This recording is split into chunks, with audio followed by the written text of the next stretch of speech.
नमस्कार, आप देख रहे हैं एएनबी न्यूज और मैं आपके साथ सलोनी मलिक। न्यूज एट 12:30 में आपका स्वागत है। इस वक्त की बड़ी खबर आपको बता देते हैं। विदेश में फंसे भारतीयों को बड़ी राहत मिली है। 14,000 से ज्यादा भारतीयों को लाया जाएगा। इस वक्त की बड़ी खबर आपको बता रहे हैं। विदेश में फंसे भारतीयों के लिए बड़ी राहत की खबर सामने आई है। निकासी उड़ानों का सप्ताह शुरू हो गया है। 13 देशों में से 64 हवाई जहाज उड़ान भरेंगे।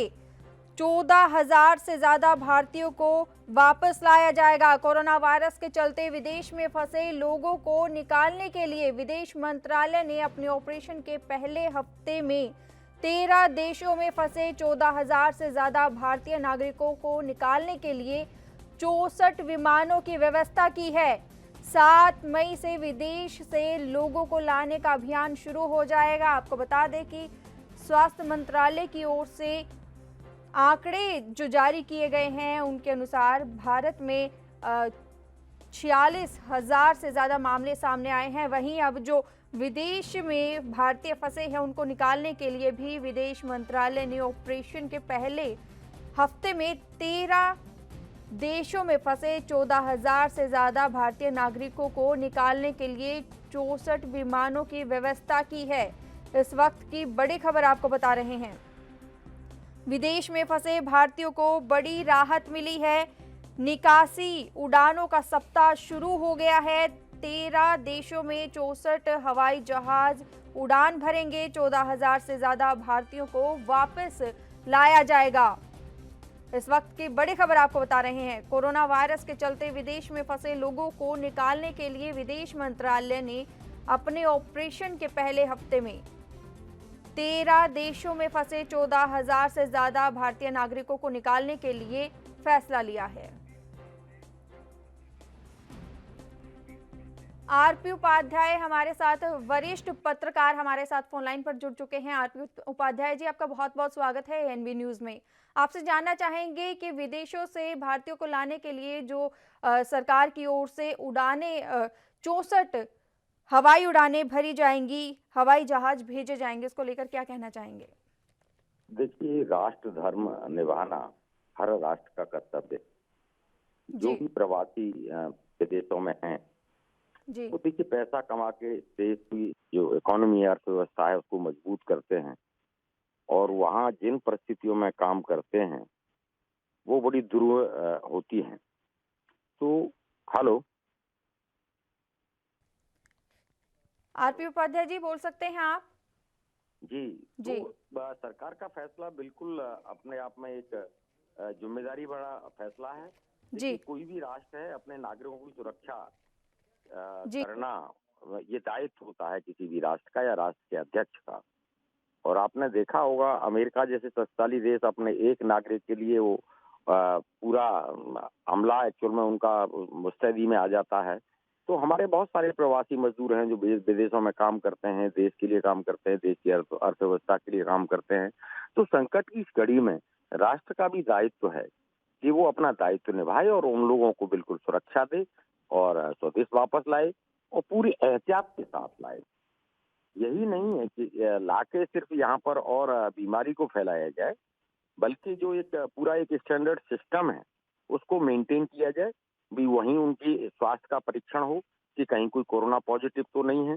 ये ना हो कि वहां से हम लाते हुए इन सब चीजों में अगर लचर व्यवस्था अपनाएंगे तो उसके गंभीर परिणाम पूरे राष्ट्र के लोगों को भुगतने होंगे। और एम्बेसी ने अपना काम करना शुरू कर दिया है, लोगों ने रजिस्ट्रेशन कराना शुरू कर दिया है वहां पर कि जिससे ये पता लग सके कौन कौन कहाँ पर है और कहाँ कहाँ। तो पूरा एक विस्तृत डाटा तैयार किया जाए। और मान लीजिए वो यहाँ आते हैं तो यहाँ से मैं मान लीजिए लखनऊ का हूँ और दिल्ली एयरपोर्ट करता हूँ, तो लखनऊ तक की व्यवस्था, पूरी व्यवस्था और मेरे स्वास्थ्य का चेकअप और उसके बाद 14 दिन के लिए क्वारंटीन बहुत जरूरी है। जो भी विदेशों से आते हैं उनको 14 दिन बिल्कुल आइसोलेट रखा जाए, जिससे कि अगर कोई संक्रमण है तो वो वहीं उस स्टेज पर रोका जा सके। जी। आरपी उपाध्याय जी, आपसे एक बात और जानना चाहेंगे। जिस तरीके से नौसेना से लाने के जरिए भी उन विदेशी यात्रियों को, विदेशी जो भारतीय नागरिक है विदेश में फंसे हुए हैं, उनको लाने के लिए भी कयास लगाए जा रहे थे। जब कोई व्यवस्था करते हैं तो उसमें देखा जाता है, चाहे वो नौसेना है, चाहे वो वायुसेना है, चाहे हमारी विमान कंपनियां हैं, तो किसको यूटिलाइज करना है, किस तरीके से यूटिलाइज करना है। हाँ, लेकिन मैं फिर वही कहूँगा कि नौसेना के हम यूज़ करते हैं, तो विशेष सावधानी के साथ, ये ना हो कि कहीं अभी संक्रमण हमारे जो भी सैनिक हैं, उन तक अगर पहुँचता है, तो वो राष्ट्र के लिए काफ़ी घातक होगा। तो हमें उन सब सावधानियों को बरतते हुए बिल्कुल जो प्रवासी मज़दूर हैं, जो विदेशों में भारत के लिए, देश की अर्थव्यवस्था के लिए और काम करते हैं, उनको इस संकट की घड़ी में कहीं न कहीं एक आशा की किरण जो नज़र आती है, वो सरकार पर उसको कार्रवाई करनी चाहिए, लेकिन एहतियात के साथ। आरबी उपाध्याय जी, बहुत बहुत धन्यवाद हमारे साथ जुड़ने के लिए और ये तमाम जानकारी देने के लिए। आपको बता दें कि निकासी उड़ानों का सप्ताह शुरू हो गया है।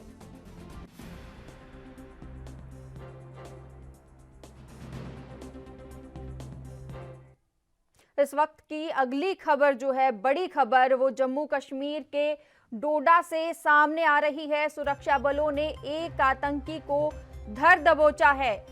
तनवीर अहमद नाम का आतंकी गिरफ्तार कर लिया जा चुका है। आतंकी के कब्जे से पिस्टल भी बरामद हुई है।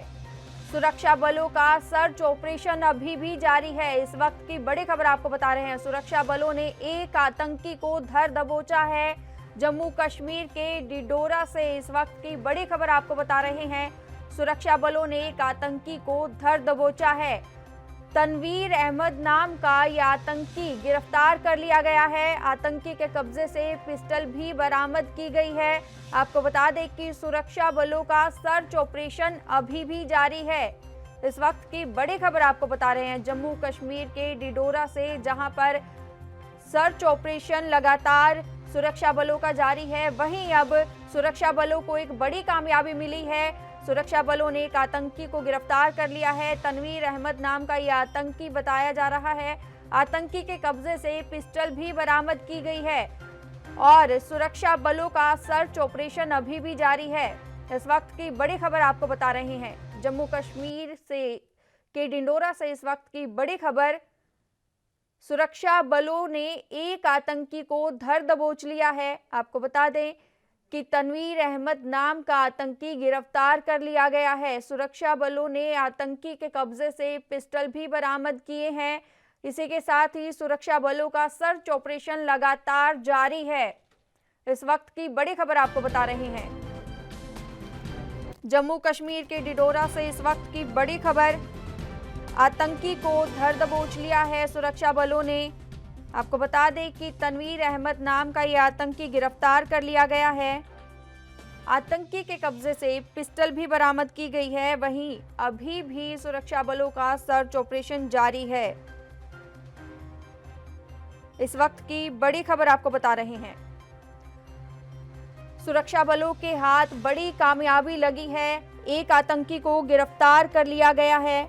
आपको बता दें कि आतंकी के पास से पिस्टल भी बरामद की गई है। वहीं आतंकी को गिरफ्तार कर लिया गया है सुरक्षा बलों ने और सुरक्षा बलों का सर्च ऑपरेशन अभी भी जारी है। इस वक्त की बड़ी खबर आपको बता रहे हैं, जम्मू कश्मीर के डिडोरा से इस वक्त की बड़ी खबर, आतंकी को सुरक्षा बलों ने गिरफ्तार कर लिया है। आपको बता दें कि आतंकी के पास से पिस्टल भी बरामद की गई है। तनवीर अहमद नाम का यह आतंकी गिरफ्तार कर लिया गया है। रविंद्र श्रीवास्तव हमारे साथ फोन लाइन पर जुड़ चुके हैं। रविंद्र श्रीवास्तव, आपसे जानना चाहेंगे, जम्मू कश्मीर के डिडोरा से जो आतंकी को गिरफ्तार किया गया है, क्या और जानकारियां निकल के आ पा रही हैं? जी देखिए, सुरक्षा बलों को जानकारी मिली थी, पुख्ता जानकारी मिली थी कि डोडा के इलाके में एक हिजबुल मुजाहिदीन का आतंकी छुपा हुआ है, जिसके बाद बड़े पैमाने पर सर्च ऑपरेशन चलाया गया और इस आतंकी को धर दबोचा है। इसके पास से एक पिस्टल और 10 राउंड जो है बरामद किए गए हैं। ये खुद इसकी पुष्टि जो है वहां के एसएसपी ने की है।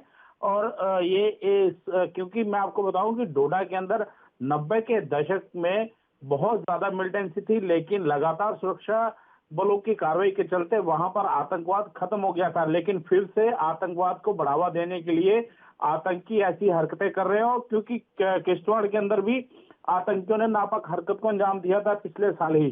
तो अब डोडा के अंदर भी आतंकी जो है अपनी पैठ बनाना चाहते हैं, लेकिन सुरक्षा बलों ने इस आतंकी को पकड़ लिया है जो हिजबुल मुजाहिदीन से है। जी फिलहाल अभी वहां पर अगर स्थिति की बात करें तो क्या स्थिति बनी हुई है और कितने और जो आतंकी वहां छिपे होने की सूचना मिल पा रही है?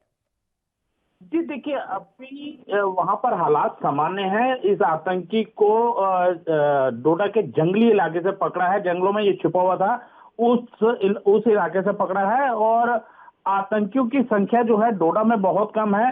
अलबत्ता हम कहें तो ये नया आतंकी था जो इस इलाके में छुपा हुआ था और किसी वारदात की फिराक में था, और समय रहते सुरक्षा बलों ने इसको पकड़ लिया है। जी रविंद्र श्रीवास्तव, बहुत बहुत धन्यवाद हमारे साथ जुड़ने के लिए और ये तमाम जानकारी देने के लिए। इस वक्त की बड़ी खबर आपको बता रहे हैं जम्मू कश्मीर के डोडा से, जहां सुरक्षा बलों को बड़ी कामयाबी हासिल हुई है। सुरक्षा बलों ने एक आतंकी को धर दबोच लिया है।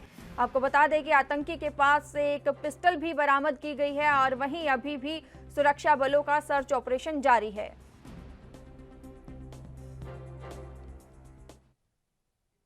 इस वक्त की बड़ी खबर आपको बता देते हैं, देश भर में कोरोना वायरस का कहर लगातार जारी है। कुल मरीजों की संख्या बढ़कर 46,000 के पार पहुंच गई है। 24 घंटे में 3,900 नए केस सामने आए हैं। देश में अब तक 1,568 मरीज अपनी जान गंवा चुके हैं। इस वक्त की बड़ी खबर आपको बता रहे हैं, देश में कोरोना वायरस से पिछले 24 घंटे में अब तक सबसे ज्यादा मौतें हुई हैं और सबसे ज्यादा नए मामले सामने आए हैं। देश में कोविड-19 संक्रमित मरीजों का कुल आंकड़ा 46,000 को पार कर गया है। वहीं आपको बता दें कि स्वास्थ्य मंत्रालय ने जो अपने आंकड़े जारी किए हैं, उनके मुताबिक कोरोना वायरस से अब तक 1,000 से ज़्यादा 1,568 लोगों की मौत हो चुकी है, जबकि संक्रमितों की जो संख्या है वो 46,433 हो गई है। इस वक्त की बड़ी खबर। शुभम पांडे हमारे साथ फोन लाइन पर जुड़ चुके हैं। शुभम पांडे, आपसे जानना चाहेंगे, लगातार कोरोना वायरस के जो मामले बढ़ते जा रहे हैं और पिछले 24 घंटे की बात करें तो 24 घंटे में यह आंकड़ा और ज्यादा सामने बढ़ के आया है। देखिए, बिल्कुल जिस तरीके से लगातार कोरोना मरीजों की संख्या बढ़ती जा रही है, बल्कि पूरे देश में नहीं बल्कि हर भारत के राज्य में यह संख्या बढ़ती जा रही है। और अगर महाराष्ट्र की बात करें तो पिछले 24 घंटों में 711 नए मामले आए हैं और 24 घंटों में 35 लोगों की कोरोना से मृत्यु हुई है। जबकि बाद अकेले पूरे देश में महाराष्ट्र में की बात करें तो सबसे ज्यादा मरीजों की संख्या यहाँ पर ही है। 14,541 कोरोना मरीज इस वक्त महाराष्ट्र में चल रहे हैं। और अगर आर्थिक राजधानी मुंबई की बात करें तो मुंबई में कल जो है 510 नए मामले सामने आए, जिसके बाद यह आंकड़ा 9,123 तक पहुंच चुका है। जबकि 361 लोगों की अब तक मुंबई में मौत हो चुकी है। लेकिन जिस तरीके से लगातार आंकड़ा बढ़ते जा रहा है, लेकिन फिर भी लोग लॉकडाउन का पालन नहीं कर रहे हैं, घरों से बाहर निकल रहे हैं और इस कोरोना वायरस का जो असर है, जो संक्रमण है, उसे तेजी से फैलाने में उसकी मदद कर रहे हैं और लगातार इस वजह से मामले बढ़ते जा रहे हैं। शुभम पांडे, आपसे जानना चाहेंगे, जिस तरीके से महाराष्ट्र की अगर स्थिति की बात करें तो लोग जो है बहुत ज्यादा संख्या में वहां पर लोग रह रहे हैं, तो ऐसे में सरकार की ओर से क्या एहतियातन कदम उठाए जा रहे हैं, क्योंकि लगातार ये मामले सामने आ रहे हैं? देखिए, लगातार सरकार लोगों से अपील कर रही है कि आप घरों से बाहर न निकलिए। हालांकि 17 मई तक धारा 144 वापस से लागू कर दी गई है। रात के 7 बजे से लेकर सुबह 8 बजे तक किसी भी एक व्यक्ति को घर से बाहर नहीं निकलने की अनुमति दी है। लेकिन दिन में लोग बाहर निकलते हैं। हालांकि जब से सोमवार से शराब की दुकान खोल दी गई, तब से लंबी लंबी कतारें हर जगह लगने शुरू हो चुकी है मुंबई के विभिन्न इलाकों में। तो ऐसे में कोरोना वायरस का जो संक्रमण है वो और तेजी से फैलने की आशंका लोगों के मन में अब जग चुकी है कि अगर एक व्यक्ति के अंदर भी कोरोना अगर कोई संक्रमण हो, कोरोना का कोई बीमारी होगी तो वो सबको फैला सकती है। इस वजह से लोगों को एक भय सबके मन में अब आ चुका है। शुभम पांडे, बहुत बहुत धन्यवाद हमारे साथ जुड़ने के लिए और ये तमाम जानकारी देने के लिए। राजीव तिवारी हमारे साथ फोन लाइन पर दिल्ली से जुड़ चुके हैं। राजीव तिवारी, आपसे जानना चाहेंगे कि दिल्ली में फिलहाल कोरोना वायरस को लेकर क्या सरकार की ओर से एहतियातन कदम उठाए जा रहे हैं, क्योंकि जिस तरीके से शराब की दुकानें खुली हैं और लोगों का जमावड़ा एक तरीके से देखा गया है, क्या उसको लेकर और आंकड़े बढ़ सकते हैं? जी बिल्कुल, बता दें जिस तरीके से दिल्ली सरकार ने जो फैसला लिया तीसरे लॉकडाउन के अंदर, कहीं ना कहीं ये जरूर है कि कहीं ना कहीं जो तीसरा लॉकडाउन के अंदर जो शुरुआती जो लोगों को राहत देने की बात की गई, कहीं ना कहीं सरकार ने वाइन शॉप खोली गई, यानी कि शराब की जो दुकानें थी वो खोलने की कोशिश की और लोगों को राहत देने की कोशिश करी। मगर जब शराब की दुकानें खोली गई तो उसके साथ साथ लोगों ने सोशल डिस्टेंसिंग का पालन नहीं किया, जिसकी वजह से भीड़ उमड़ पड़ी और कहीं ना कहीं पुलिस को मजबूरन उन ठेकों को बंद कराना पड़ा। कहीं ना कहीं ये जरूर है कि जब ठेके बंद हुए तो सरकार ने जो आंकड़े लगाए थे कि जो अपना खजाना खाली हुआ था उनको भरने की कोशिश की जानी थी, मगर जिस तरीके से लोगों ने भीड़ का वाइन शॉप के यानी कि शराब के ठेकों को उतार दिया, तो कहीं ना कहीं ये जरूर है कि अब दिल्ली पुलिस को वो ठेके बंद कराने पड़ रहे हैं, क्योंकि कल भी इसी तरीके से प्रक्रिया देखने को मिली है कि दिल्ली पुलिस ने ठेके बंद कराने पड़े। आज भी वही प्रक्रिया देखने को मिल रही है, क्योंकि लोग बस सोशल डिस्टेंसिंग का पालन नहीं कर रहे हैं, जिसकी वजह से महामारी बढ़ सकती है, क्योंकि दिल्ली पुलिस ने इसीलिए ही ठेके बंद करा दिए गए। मगर अब जो महंगाई का दौर स्टार्ट होगा, क्योंकि जो खजाने खाली होंगे तो कहीं ना कहीं खजाने को भरने की कोशिश की जाएगी, मगर पेट्रोल पर और डीजल के रेट। राजीव तिवारी, बहुत बहुत धन्यवाद हमारे साथ जुड़ने के लिए और ये तमाम जानकारी देने के लिए। इस वक्त की अगली जो बड़ी खबर है उसकी तरफ रुख करते हैं।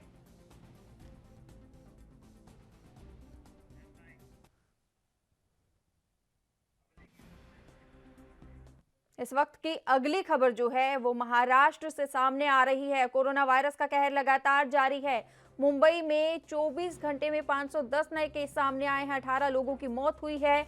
वहीं शहर में अब तक 9,310 केस सामने आए हैं और 361 लोगों की मौत हुई है। राज्य में संक्रमितों की जो संख्या है वो 14,541 के पार पहुंच गई है। लगातार जो ये आंकड़े हैं वो बढ़ते ही जा रहे हैं। वहीं महाराष्ट्र की बात करें तो महाराष्ट्र में सबसे ज्यादा कोरोना वायरस के मामले पाए गए हैं। लगातार ये आंकड़ा बढ़ता ही जा रहा है। इस वक्त की बड़ी खबर आपको बता रहे हैं। महाराष्ट्र में कोरोना का कहर लगातार जारी है। मुंबई में 24 घंटे में 510 नए केस सामने आए हैं। वहीं 18 लोग कोरोना वायरस की वजह से अपनी जान गंवा चुके हैं। शहर में अब तक मुंबई की बात करें तो मुंबई में अब तक 9,310 केस सामने आए हैं और 361 की मौत हो चुकी है। राज्य में संक्रमितों की जो संख्या है वो 14,000 को पार कर गई है। इस वक्त की बड़ी खबर आपको बता रहे हैं। लगातार ये आंकड़े बढ़ते ही जा रहे हैं।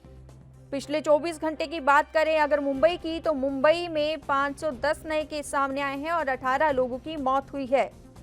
इस वक्त की बड़ी खबर आपको बता रहे हैं। ये इजाफा पिछले 24 घंटे में दर्ज किया गया है। राज्य में 24 घंटे में कोरोना वायरस की वजह से लगातार ये आंकड़े बढ़ते ही जा रहे हैं और मुंबई की बात करें तो मुंबई में 510 नए केस सामने आए हैं और 18 लोगों की मौत हुई है। शहर में अब तक 9,310 केस हैं, जिसमें से बात करें अगर मौतों के आंकड़े की बात करें तो 361 लोग अपनी जान गंवा चुके हैं कोरोना वायरस की वजह से। राज्य में पूरे महाराष्ट्र में संक्रमितों की संख्या जो है वो 14,541 के पार पहुंच गई है। लगातार ये मामले बढ़ते ही जा रहे हैं। सरकार की ओर से हालांकि एहतियातन कदम भी उठाए जा रहे हैं। लोगों को मास्क लगाने के लिए भी कहा जा रहा है। मुरारी सिंह संवाददाता हमारे साथ फोन लाइन पर जुड़ चुके हैं। मुरारी सिंह, आपसे जानना चाहेंगे पिछले 24 घंटे में महाराष्ट्र की बात करें तो महाराष्ट्र में ये आंकड़े लगातार बढ़ते ही जा रहे हैं, थमने का नाम नहीं ले रहे हैं। जी बिल्कुल सही कहना है। आपको बता दें कि मुंबई सहित आसपास के इलाकों में स्थिति काफी खराब होती जा रही है। अगर स्लम इलाकों की बात करें तो यहाँ 2 से 4 नए मामले कोरोना के मिल रहे हैं, जिसकी वजह से बृहन मुंबई महानगर पालिका की भी मुश्किलें बढ़ गई हैं। हालांकि जो आंकड़े बढ़ रहे हैं, पिछले दिनों की अगर बात करें तो आंकड़ा 1008 तक चला गया था, लेकिन अभी जो आंकड़ा है वो 750 तक आया है। अगर मुंबई की बात करें तो 550 तक का आंकड़ा पहुंचा हुआ है। 24 घंटे में 18 लोगों की मौत मुंबई में हुई है। तो कहीं न कहीं कोरोना अभी भी पूरी तरह से। जी मुरारी सिंह, बहुत बहुत धन्यवाद हमारे साथ जुड़ने के लिए और ये तमाम जानकारी देने के लिए। इस वक्त की बड़ी खबर आपको बता रहे हैं। महाराष्ट्र में लगातार कोरोना वायरस के मामले बढ़ते ही जा रहे हैं और महाराष्ट्र में सबसे ज्यादा कोरोना वायरस के मामले सामने आए हैं।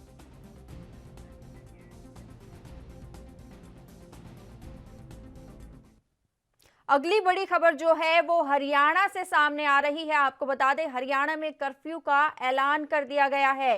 गृह मंत्रालय ने कर्फ्यू का ऐलान किया है। शाम 7 से सुबह 7 बजे तक ये कर्फ्यू रहेगा और प्रदेश में धारा 144 भी लागू रहेगी।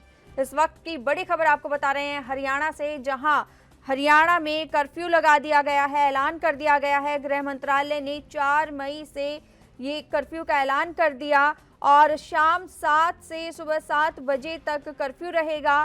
प्रदेश में धारा 144 भी लागू की गई है। जिस तरीके से लगातार हरियाणा में भी कोरोना वायरस के मामले बढ़ते ही जा रहे हैं, आए दिन नए नए मामले सामने आ रहे हैं, उसी को देखते हुए अब हरियाणा में भी कर्फ्यू का ऐलान कर दिया गया है। गृह मंत्रालय ने 4 मई को ही कर्फ्यू का ऐलान कर दिया था। आपको बता दें कि इस कर्फ्यू के दौरान शाम 7 बजे से सुबह 7 बजे तक ये कर्फ्यू रहेगा। वहीं प्रदेश में धारा 144 भी लागू की गई है। सरकार की तरफ से हर वो कदम उठाए जा रहे हैं जिससे कोरोना वायरस को फैलने से रोका जा सके। आपको बता दें, इस वक्त की बड़ी खबर हरियाणा से, जहां गृह मंत्रालय की ओर से ऐलान किया गया है। 4 मई को ऐलान कर दिया था कर्फ्यू का और इसके मुताबिक शाम 7 बजे से सुबह 7 बजे तक ये कर्फ्यू रहेगा। प्रदेश में धारा 144 भी लागू की गई है। वहीं धारा 144 के तहत 5 या इससे ज्यादा लोगों के एक साथ सार्वजनिक स्थानों पर एकत्रित होने पर प्रतिबंध रहेगा। पूजा शर्मा हमारे साथ फोन लाइन पर जुड़ चुके हैं। पूजा शर्मा, आपसे जानना चाहेंगे कि हरियाणा में जिस तरीके से कोरोना वायरस के मामले बढ़ते ही जा रहे हैं, उसी को देखते हुए अब कर्फ्यू भी लगा दिया गया है। जी बिल्कुल, फरीदाबाद क्योंकि पहले से ही रेड जोन में है और लगातार रेड जोन में जो है शामिल हो रहा है। संख्या जिस तरह से कोरोना मरीजों की बढ़ रही है, केवल फरीदाबाद में ही नहीं बल्कि पूरे हरियाणा में जो है हालात बहुत अच्छे नहीं हैं, जिसकी वजह से प्रशासन ने यह निर्णय लिया, सरकार ने यह निर्णय लिया कि शाम को 7 बजे से लेकर और सुबह 7 बजे तक कर्फ्यू लगाया जाएगा। क्योंकि हरियाणा में भी दिल्ली की तर्ज पर शराब के ठेके खुलने के पूरे आसार हैं। ऐसे में लोग अनावश्यक रूप से बाहर ना निकलें और एक लोगों के अंदर जो दहशत का माहौल बना हुआ है कि लोग सड़कों पर आ रहे हैं, उसको कहीं ना कहीं सुनिश्चित करने के लिए इस कर्फ्यू को लगाने का निर्णय लिया गया है। हालांकि इसका निर्णय ले लिया गया है, लेकिन जैसे गत दिवस की बात करें तो कर्फ्यू जैसा माहौल यहाँ पर नजर नहीं आया। लेकिन उसके बाद जो जिला उपायुक्त यशपाल यादव हैं, उन्होंने वीडियो जारी करके लोगों से स्पष्ट रूप से कहा कि यदि कर्फ्यू का उल्लंघन होगा तो कड़ी कार्रवाई की जाएगी। मुख्यमंत्री मनोहर लाल भी लगातार लोगों से यह अपील कर रहे हैं कि जो नियम बनाए जा रहे हैं, चाहे धारा 144 है, चाहे कर्फ्यू की बात कही जा रही है, सुबह शाम को 7 बजे से लेकर सुबह 7 बजे तक लोगों के हित में लिए जा रहे हैं, तो इन नियमों का पालन किया जाए सख्ती से। इसके लिए प्रशासन को सख्त रुख ना अपनाना पड़े, पुलिस को सख्ती ना करना पड़े, लोगों से सहयोग की बार बार अपील की जा रही है। लेकिन बहुत बड़ी चिंता का विषय यह है कि लोग इस सख्ती के बावजूद नहीं समझ पा रहे हैं और लगातार सड़कों पर लोगों का हुजूम नजर आ रहा है। और सबसे ज्यादा जो परेशानी बने हुए हैं प्रशासन के लिए, वो प्रवासी श्रमिक बने हुए हैं, क्योंकि बार बार कहने के बावजूद और कड़ी मशक्कत के बावजूद पुनः हरियाणा में प्रवासी श्रमिकों का पलायन शुरू हो गया है। सरकार लगातार दावे कर रही है, प्रशासन लगातार दावे कर रहा है कि चाहे खाने की व्यवस्था हो, रहने की व्यवस्था हो, लगातार उस पर प्रशासन नजर बनाए रख रहा है। लेकिन प्रवासी श्रमिक जो है, स्थिति का अंदाजा आप इसी बात से लगा सकते हैं कि जब हमने कुछ प्रवासी श्रमिकों से बात की तो वो रुंधे गले से उन्होंने कहा कि भगवान हमें या तो मौत दे दे या फिर हमें अपने गंतव्य तक, अपने पैतृक तक पहुंचा दिया जाए। तो लगातार कोरोना को लेकर सरकार नियम बना रही है कि हालात काबू पर आए, लेकिन उसके बावजूद फरीदाबाद जिले की ही यदि बात करें तो मामले, एक मरीज यदि है तो 2 मरीज नए आ जाते हैं और प्रशासन की परेशानियां लगातार बढ़ती जा रही हैं। जी कि जिस तरीके से अब दुकानें खोलने का भी जो दिशा निर्देश दिए गए हैं, उसी को अगर देखें तो लोग बाहर भी निकल रहे हैं, ज्यादा संख्या में भी बाहर निकल रहे हैं। क्या ऐसे में कोई ऐसे कदम उठाए जा रहे हैं जिससे कि सोशल जो डिस्टेंसिंग है उसको कायम रखा जा सके? जी बिल्कुल, जो लगातार काफी लंबे समय से जो है दुकानें बंद थी, उसके बाद जब छूट दी गई और दुकानें खोली गई तो ये एक अच्छी बात है कि दुकानों पर काफी हद तक सोशल डिस्टेंसिंग का पालन करते लोग नजर आ रहे हैं। लेकिन कुछ जगह ऐसी हैं जहां पर सोशल डिस्टेंसिंग दिखाई भी नहीं दे रही। ऐसी जगहों को चिन्हित करके प्रशासन लगातार जो है उनको निर्देश दे रहा है। दुकानदारों से यह भी कहा गया है कि यदि वे सोशल डिस्टेंसिंग नहीं मेंटेन करवाएंगे तो उनके लाइसेंस भी रद्द कर दिए जाएंगे। और जो कंटेनमेंट जोन फरीदाबाद में घोषित किए गए हैं, जहां पर कोरोना पॉजिटिव मामले आए हैं, वहां भी पूरी तरह से सख्त रुख प्रशासन ने अपनाया हुआ। और जिस तरह से शराब के ठेके खुलने की बात हरियाणा में भी कही जा रही है, प्रशासन जो है समझ नहीं पा रहा है कि क्योंकि दुकानें खुलने के बाद हालात को काबू करना ही प्रशासन के लिए टेढ़ी खीर साबित हो रहा है। तो ऐसे में यदि ठेके खुल जाएंगे, दिल्ली का नजारा हमने देखा कि वहाँ किस कदर लोग सड़कों पर उमड़ आए थे, लाठीचार्ज तक की नौबत आ गई थी। तो फरीदाबाद में ऐसी स्थिति ना हो, इसके लिए जो प्रशासनिक अधिकारी हैं वो लगातार वीडियो जारी कर लोगों से अपील कर रहे हैं। शर्मा, बहुत बहुत धन्यवाद हमारे साथ जुड़ने के लिए और ये तमाम जानकारी देने के लिए। इस वक्त की बड़ी खबर आपको बता रहे हैं, केंद्रीय गृह मंत्रालय की ओर से जारी दिशा निर्देश का पालन करते हुए हरियाणा में सोमवार से लॉकडाउन के तीसरे चरण में जहां कुछ क्षेत्रों में रियायतें दी जा रही है, वहीं धारा 144 के तहत 5 या इससे ज्यादा लोगों के एक साथ सार्वजनिक स्थानों पर एकत्रित होने पर प्रतिबंध लगाया गया है। नितिन कुमार संवाददाता हमारे साथ फोन लाइन पर जुड़ चुके हैं। नितिन कुमार, आपसे जानना चाहेंगे कि सोनीपत की अगर बात करें तो सोनीपत में रेड जोन घोषित है। लगातार ये मामले बढ़ते ही जा रहे हैं कोरोना वायरस के। अब हरियाणा में कर्फ्यू लगा दिया गया है, उसको लेकर सोनीपत की बात करें तो वहां पर क्या कदम उठाए जा रहे हैं प्रशासन की ओर से? जी बिल्कुल, मैं आपको बता दूं जिस तरह से हालात सोनीपत के सबसे ज्यादा खराब हैं। 78 पॉजिटिव हो चुके हैं, तो कहीं ना कहीं जो कर्फ्यू में बहुत ज्यादा सख्ताई बरती गई है। सिर्फ किराने की दुकान है और जरूरी सामान है वो दुकान ही खोली गई है और उनका भी एक दुकानों का समय निश्चित किया गया। जो डेयरी उत्पाद है 6 से 11, वहीं जो साइकिल है उसके 20 दवाइयां हैं जो 10 बजे से 5 बजे तक ही खुलेंगी। कहीं ना कहीं एक सख्ती अब सोनीपत में देखने को मिल रही है, क्योंकि पूरे राज्य में सबसे ज्यादा केसेस सोनीपत में है। जी नितिन कुमार, बहुत बहुत धन्यवाद हमारे साथ जुड़ने के लिए और ये तमाम जानकारी देने के लिए।